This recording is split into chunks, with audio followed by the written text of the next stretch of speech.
Hey guys, welcome back to Reading the Bible in a Year. Today is January 19th, Tuesday, January 19th, day 19 of Reading the Bible in a Year. I do apologize that today's video is a little bit late, later than I anticipated, but we are here nonetheless and we are getting it done. So last we left off on yesterday's video, yesterday's reading, I should say, we were reading about Joseph and Pharaoh and how Pharaoh has now basically made him his right-hand man, second in command, pretty much ruling over Egypt right along with him. So we're going to pick up from there. And so we're going to start at Genesis 41, verse 46. And we're going to read all the way through to Genesis 48, ending at verse 34. All right, so we've got a lot of reading to get through here today. So with that being said, let's begin. So Joseph went out from Pharaoh's presence and traveled throughout Egypt. During the 7 years of abundance, the land produced plentifully. Joseph collected all the food produced in those 7 years of abundance in Egypt and stored it in the cities. In each city, he put the food grown in the fields surrounding it. Joseph stored up huge quantities of grain, like the sand of the sea. It was so much that he stopped keeping records because it was beyond measure. Before the years of famine came, 2 sons were born to Joseph by Asenath, daughter of Potphera, priest of On. Joseph named his firstborn Manasseh and said, "It is because God has made me forget all my trouble and all my father's household." The second son he named Ephraim and said, "It is because God has made me fruitful in the land of my suffering." The 7 years of abundance in Egypt came to an end, and the 7 years of famine began. Just as Joseph had said, there was famine in all the other lands, but in the whole land of Egypt there was food. When all Egypt began to feel the famine, the people cried to Pharaoh for food. Then Pharaoh told all the Egyptians, "Go to Joseph and do what he tells you." When the famine had spread over the whole country, Joseph opened all the storehouses and sold grain to the Egyptians, for the famine was severe throughout Egypt. And all the world came to Egypt to buy grain from Joseph, because the famine was severe everywhere. When Jacob learned that there was grain in Egypt, he said to his sons, "Why do you just keep looking at each other?" he continued. "I have heard that there is grain in Egypt. Go down there and buy some for us, so that we may live and not die." Then 10 of Joseph's brothers went down to buy grain from Egypt. But Jacob did not send Benjamin, Joseph's brother, with the others, because he was afraid that harm might come to him. So Israel's sons were among those who went to buy grain, for there was famine in the land of Canaan also. Now Joseph was the governor of the land, the person who sold grain to all its people. When Joseph's brothers arrived, they bowed down to him with their faces to the ground. As soon as Joseph saw his brothers, he recognized them, but he pretended to be a stranger and spoke harshly to them. "Where do you come from?" he asked. "From the land of Canaan," they replied, "to buy food." Although Joseph recognized his brothers, they did not recognize him. Then he remembered his dreams about them and said to them, "You are spies. You have come to see where our land is unprotected." "No, my lord," they answered. "Your servants have come to buy food. We are all sons of one man. Your servants are honest men, not spies." "No," he said to them, "you have come to see where our land is unprotected." But they replied, "Your servants were 12 brothers, the sons of one man, who lives in the land of Canaan. The youngest is now with our father, and one is no more. Joseph said to them, "It is just as I told you, you are spies, and this is how you will be tested. As surely as Pharaoh lives, you will not leave this place unless your youngest brother comes here. Send one of your number to get your brother. The rest of you will be kept in prison, so that your words may be tested to see if you are telling the truth. If you are not, then as surely as Pharaoh lives, you are spies." And he put them all in custody for 3 days. On the third day, Joseph said to them, "Do this and you will live, for I fear God.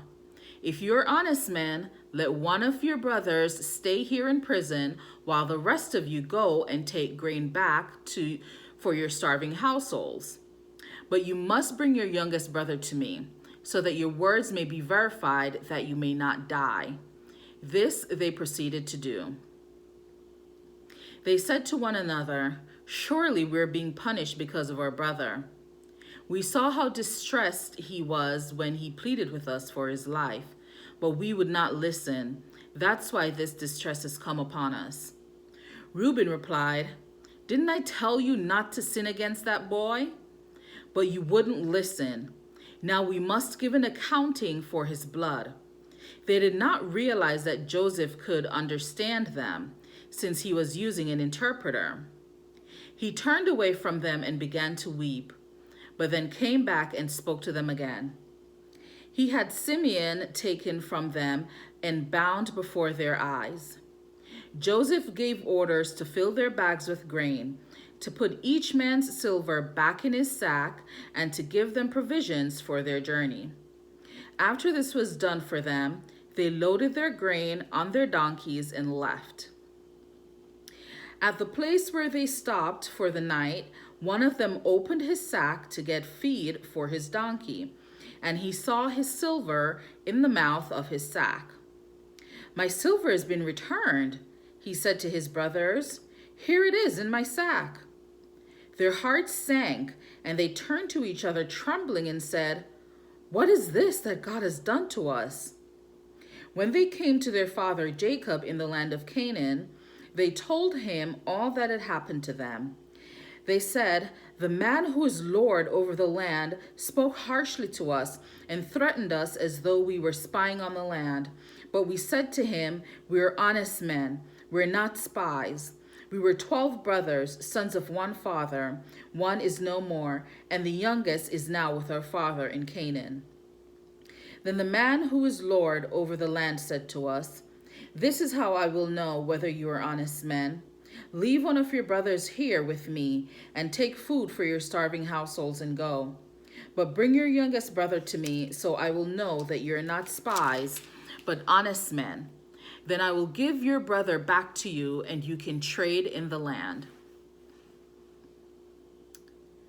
As they were emptying their sacks, there in each man's sack was his pouch of silver. When they and their father saw the money pouches, they were frightened. Their father Jacob said to them, 'You have deprived me of my children.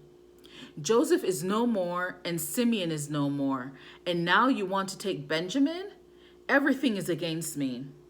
Then Reuben said to his father, 'You may put both of my sons to death if I do not bring him back to you. Entrust him to my care, and I will bring him back.'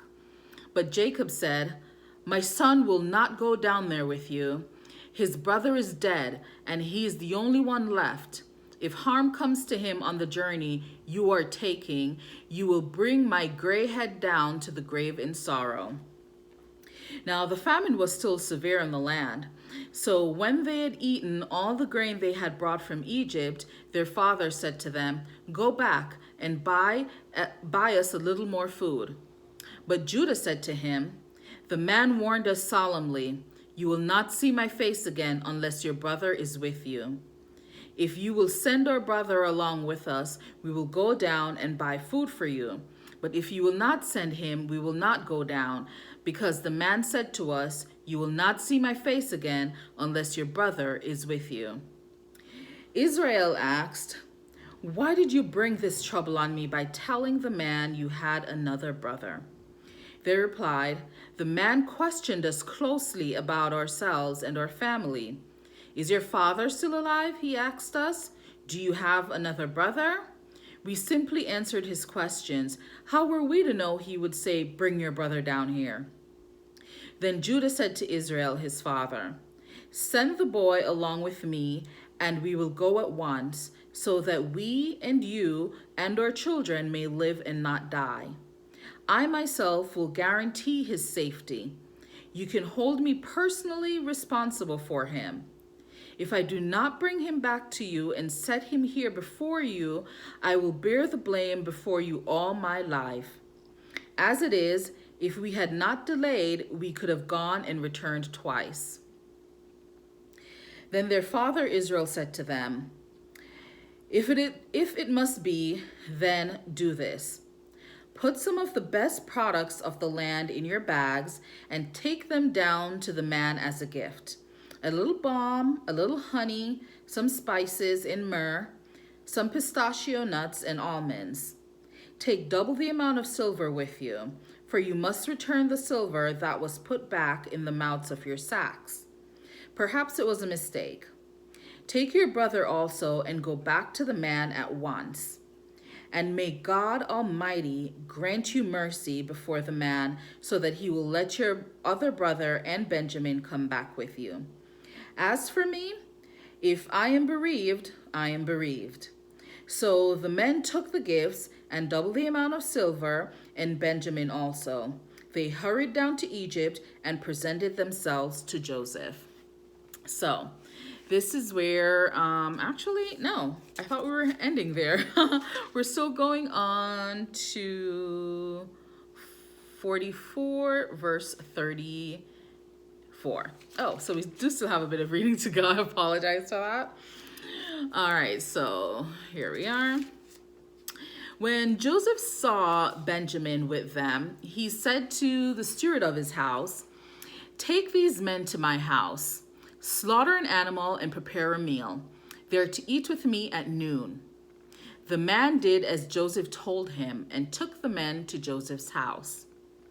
Now, the men were frightened when they were taken to his house. They thought, "We were brought here because the silver that was put back in our sacks the first time. He wants to attack us and overpower us and seize us as slaves and take our donkeys." So they went up to Joseph's steward and spoke to him at the entrance to the house. "We beg your pardon, our lord," they said. "We came down here the first time to buy food, but at the place where we stopped for the night, we opened our sacks and each of us found his silver, the exact weight in the amount of his sack. So we have brought it back with us. We have also brought additional silver with us to buy food. We don't know who put our silver in our sacks." "It's all right," he said. "Don't be afraid. Your God, the God of your father, has given you treasure in your sacks. I received your silver." Then he brought Simeon out to them. The steward took the men into Joseph's house, gave them water to wash their feet, and provided fodder for their donkeys. They prepared their gifts for Joseph's arrival at noon, because they had heard that they were to eat there. When Joseph came home, they presented to him the gifts they had brought into the house, and they bowed down before him to the ground. He asked them how they were, and then he said, "How is your aged father you told me about? Is he still living?" They replied, "Your servant or father is still alive and well." They bowed down, prostrating themselves before him. As he looked about and saw his brother Benjamin, his own mother's son, he asked, "Is this your youngest brother, the one you told me about?" And he said, "God be gracious to you, my son." Deeply moved at the sight of his brother, Joseph hurried out and looked for a place to weep. He went into his private room and wept there. After he had washed his face, he came out and, controlling himself, said, "Serve the food." They served him by himself, the brothers by themselves, and the Egyptians who ate with him by themselves, because Egyptians could not eat with Hebrews, for that is detestable to the Egyptians. The men had been seated before him in the order of their ages, from the firstborn to the youngest, and they looked at each other in astonishment. When portions were served to them from Joseph's table, Benjamin's portion was 5 times as much as anyone else's. So they feasted and drank freely with him. Now Joseph gave the instructions to the steward of his house: fill the men's sacks with as much food as they can carry, and put each man's silver in the mouth of his sack. Then put my cup, the silver one, in the mouth of the youngest one's sack, along with the silver for his grain. And he did as Joseph said. As morning dawned, the men were sent on their way with their donkeys. They had not gone far from the city when Joseph said to his steward, go after those men at once, and when you catch up with them, say to them, why have you repaid good with evil? Isn't this the cup my master drinks from and also uses for divination? This is a wicked thing you have done. When he caught up with them, he repeated these words to them, but they said to him, why does my lord say such things? Far be it from your servants to do anything like that. We even brought back to you from the land of Canaan the silver we found inside the mouths of our sacks. Why would we steal silver or gold from your master's house? If any of your servants is found to have it, he will die, and the rest of us will become my lord's slaves. Very well then, he said, let it be as you say. Whoever is found to have it will become my slave. The rest of you will be free from blame. Each of them quickly lowered his sack to the ground and opened it. Then the steward proceeded to search, beginning with the oldest and ending with the youngest. And the cup was found in Benjamin's sack. At this, they tore their clothes. Then they all loaded their donkeys and returned to the city. Joseph was still in the house when Judah and his brothers came in, and they threw themselves to the ground before him. Joseph said to them, what is this you have done? Don't you know that a man like me can find things out by divination? What can we say to my lord? Judah replied. What can we say? How can we prove our innocence? God has uncovered your servant's guilt. We are now my lord's slaves, we ourselves and the one who was found to have the cup. But Joseph said, far be it from me to do such a thing. Only the man who was found to have the cup will become my slave. The rest of you, go back to your father in peace. Then Judah went up to him and said, pardon your servant, my lord. Let me speak a word to my lord. Do not be angry with your servant, though you are equal to Pharaoh himself. My lord asked his servants, do you have a father or a brother? And we answered, we have an aged father, and there is a young son born to him in his old age. His brother is dead, and he is the only one of his mother's sons left, and his father loves him. Then you said to your servants, bring him down to me so I can see him for myself. And we said to my lord, the boy cannot leave his father. If he leaves him, his father will die. But you told your servants, unless your youngest brother comes down with you, you will not see my face again. When we went back to your servant, my father, we told him what my lord had said. Then our father said, go back and buy a little more food. But we said, we cannot go down.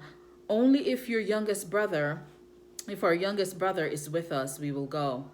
We cannot see the man's face unless our youngest brother is with us. Your servant, my father, said to us, you know that my wife bore me 2 sons. One of them went away from me, and I said, he was surely been torn to pieces. And I have not seen him since. If you take this one from me too, and harm comes to him, you will bring my gray head to the grave in misery. So that ends our reading for today, January 19th. We had a lot going on there, as you can tell. So, if you guys are a bit confused, I do want to let you know that the names Jacob and Israel are used interchangeably if you haven't noticed, but it is one and the same person. Jacob was his original name, and then later the Lord see fit to change it to Jacob. So if you got lost in the sauce there at all. So tomorrow we're going to pick up. I'm interested to see how this storyline continues. I'm curious as to why Joseph placed that item in Benjamin's sack. I'm guessing because that's his blood brother, the same brother as him. He wants to keep him by his side. But I want to see how the other brothers, when they go back to their dad, how they're going to explain that all, not bringing back the youngest brother and what's going to happen there. So thank you so much for joining me today. Don't forget to subscribe to the channel if you haven't done so already, and hit the notification bell so that you'll be notified every time I do upload a video. And I look forward to seeing you tomorrow. Stay blessed and have a great day. Bye.